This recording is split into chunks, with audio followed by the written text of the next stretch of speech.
Welcome back to my channel for the sixth in a series of videos about intuition in human design. There is a whole playlist. If you haven't had a chance to look at the other videos and you'd like to check them out, you can go right here and see that playlist, or you can look for it later. I'll also put it down in the description. And today we're going to talk about the head center. Okay, let's get started.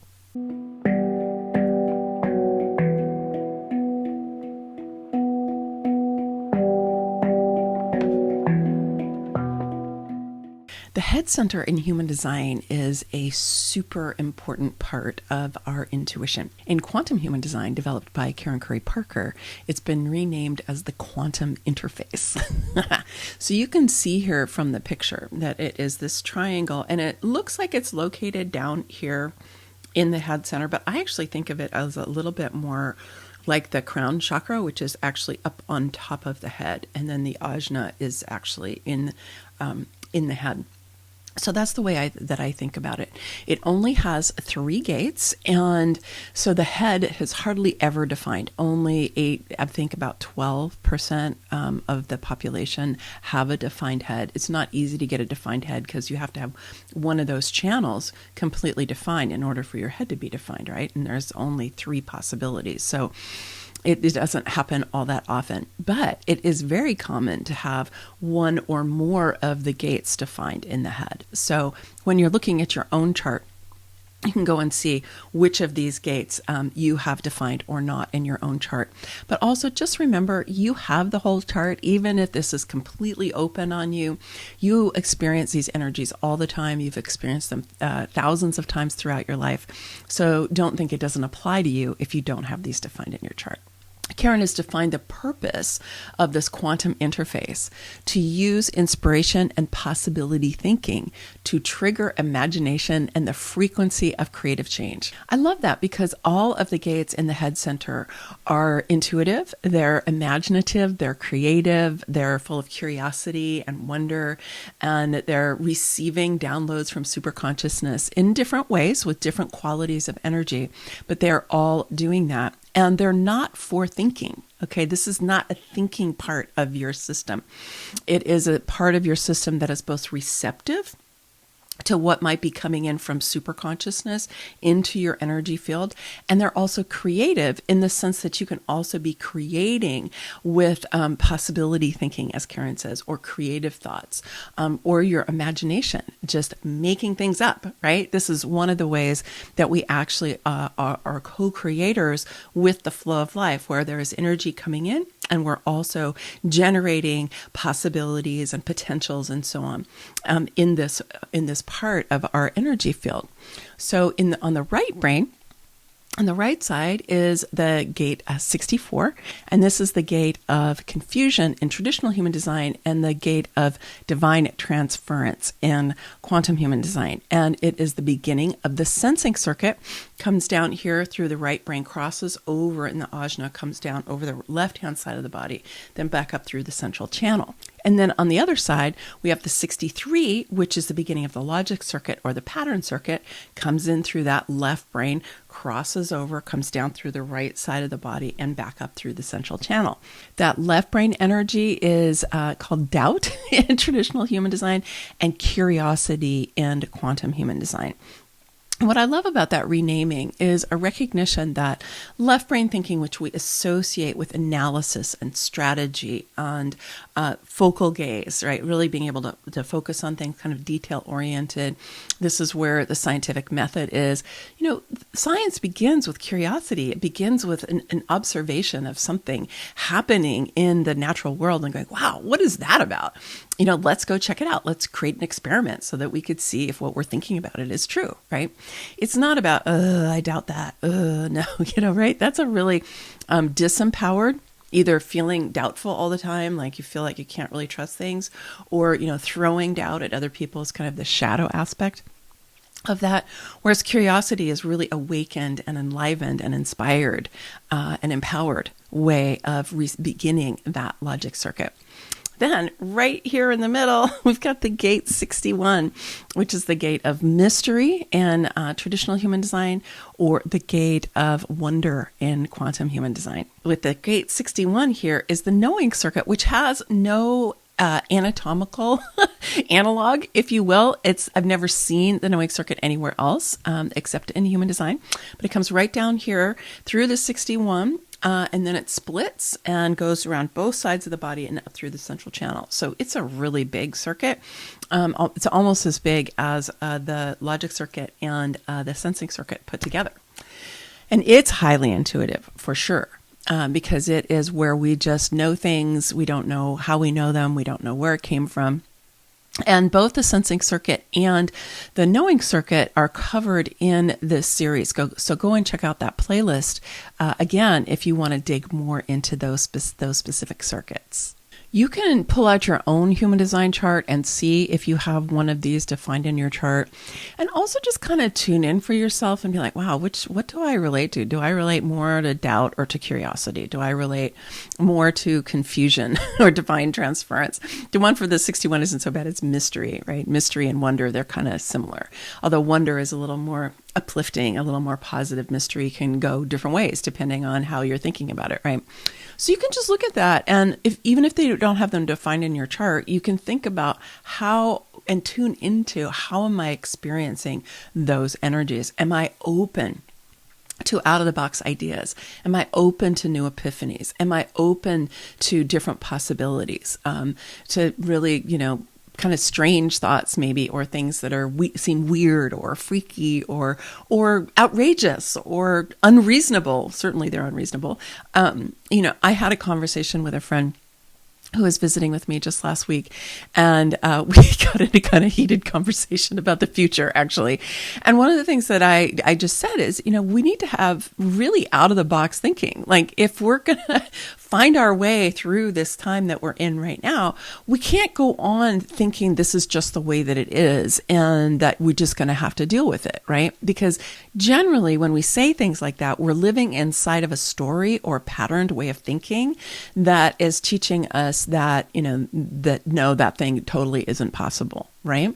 But what if we just got to be more and more outrageous and started co-creating with spirit and saying, well, what about this? For example, this idea that, electric cars are the wave of the future. Well, guess what? We can't have enough electric cars and enough batteries without destroying the global south for all the lithium, right? So we have to come up with something different. Maybe we come up with a different way of batteries. Different kind of batteries. Maybe they're based on something different. Maybe we don't go in the direction of that kind of electricity. Maybe we burn maybe we will burn methane in our cars. There's all kinds of different possibilities, right? I'm not an engineer. I don't know about cars, but I do listen to people talking about some of these things. And what I do know is that we need some really pretty out of the box ideas. As one expert on climate change I heard recently said, there are no non-revolutionary solutions left. Well, if that's true, then our head center is a huge ally for us in terms of receiving possibilities and potentials and insights that are revolutionary.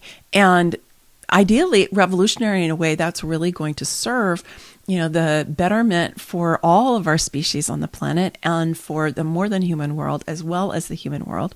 And these are things that we need to start really reframing the way that we think about a lot of things so that we can be taking that into account, because we tend to have a lot of blinders on around our human experience and then also around our individual or our family experience, our community experience. We tend to get pretty myopic. So the thing about the head is it helps us just, open, right? And so notice if you tend to discount or discard possibilities that start to come in through the head, and you go, no, that's never going to work. Wow, that's really weird. Or where did that come from? It's like, I'm never going to do that. Whatever is that kind of voice that wants to throw out things that are not conventional, things that are not familiar, things that seem impossible, right?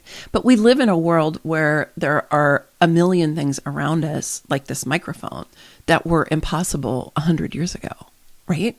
How did this get here? Well, because people were thinking impossible thoughts. So this is one of the gifts that the head center can give us. One of the ways you can really utilize the power of the head center for something like this is with the questions that start with "I wonder." I've talked about this in other videos, but it's worth repeating, which is that if we start wondering, like, let's go back to the electric cars. I wonder how we're going to best do transportation in the future. I wonder what an alternative to electric cars would be that we could bring up to scale. I wonder if there's some other way to create batteries that's actually sustainable and it's not going to destroy a bunch of the planet and a bunch of people on it. I wonder if there are other modes of transportation other than cars that will be best for us to start investigating. I wonder what's going to be best for me. I wonder what my best mode of transportation is. I wonder how things could change in my immediate environment so that we were having a much more sustainable and even regenerative way of commuting from place to place. I wonder what that would be. So these are just some things that have to do with kind of the big topics of our world going forward, but you can do this totally in your own life as well. And just realize that the ones that are going to come in through that left brain are going to be more detail oriented. They're going to be logical. They're going to be more strategic. We want to keep them with a state of wonder, right? And possibility, and not have them devolve into, doubt and throwing things out, because it can do that. The right brain is going to be more expansive. It's going to be more like, wow, what's possible? Where can we be more creative? How can our experiences lend us to being more imaginative? How can we feel that in our bodies? How can we use our bodies as an ally in this exploration? And then that knowing circuit is just straight on intuition, being willing to think different, think out of the box. Question things rather than just taking them for granted. And as you're doing that, really being in a state of wonder. Because the positive attitude, the positive anticipation, the positive potential is really what we want to be juicing up, right? Because, the thing is when our intuition gets distorted by fear, we can create some really, really scary pictures and some really scary stories. I mean, just go and look at some of the current movies out there, right? And so we want to not have our imaginations hijacked by these negative anticipation and these negative possibilities. And so this is part of our work, is to grab a hold of this incredible power that we have in this head center and to know how to harness it and direct it. I said a moment ago that, yes, I do kind of see the head center as being like the crown chakra because I think it's up here, right?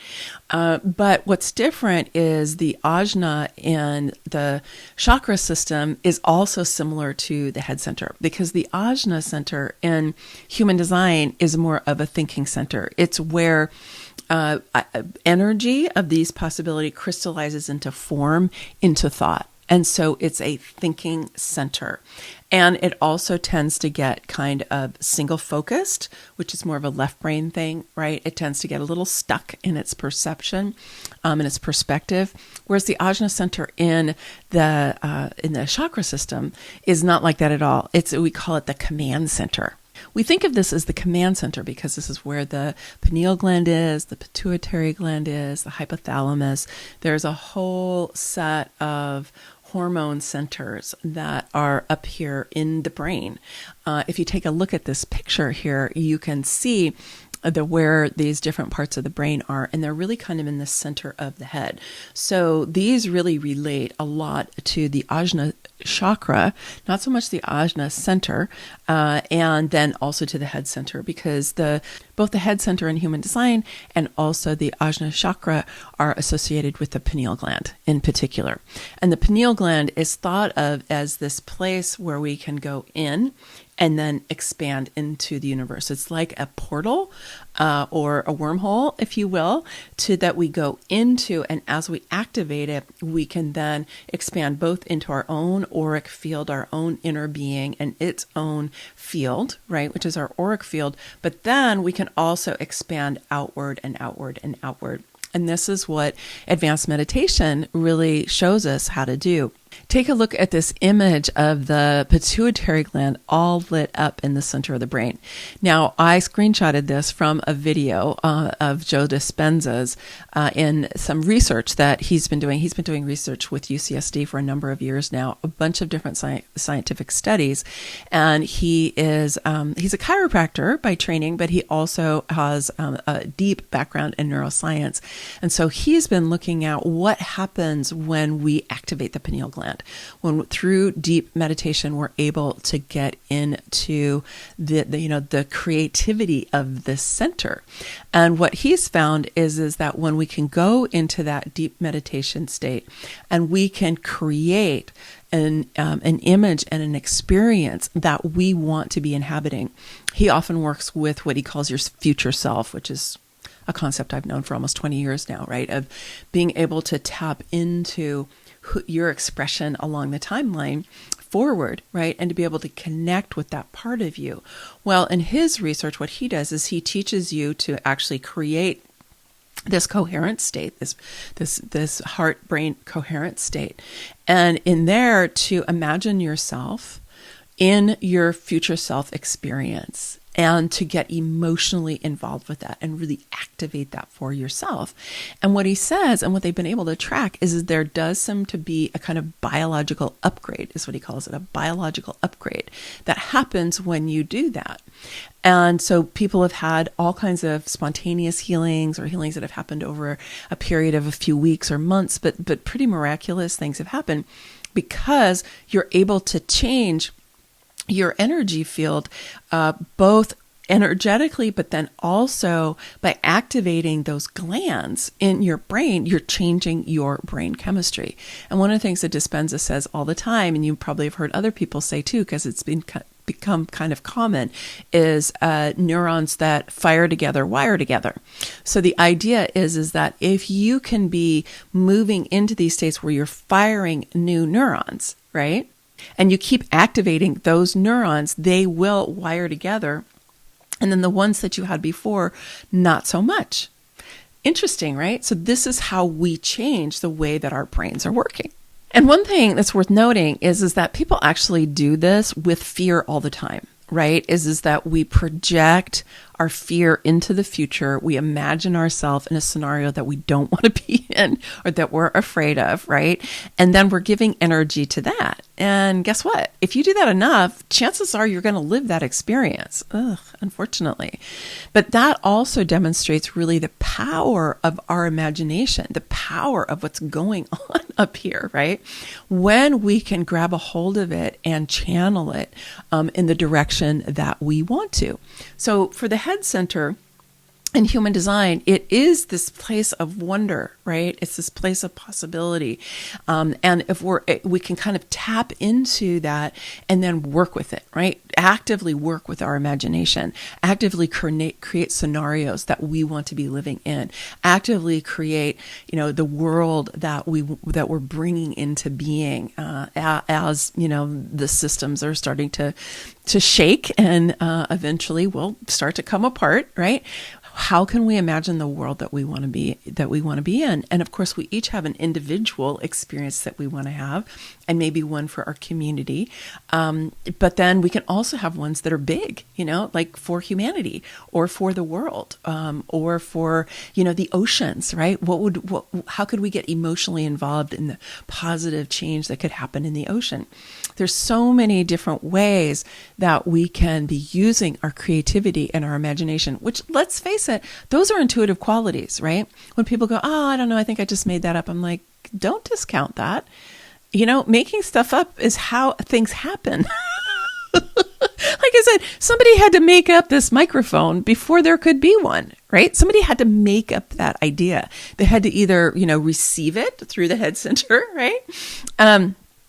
different things were happening. People were talking to each other or whatever. And then the idea for this arrived.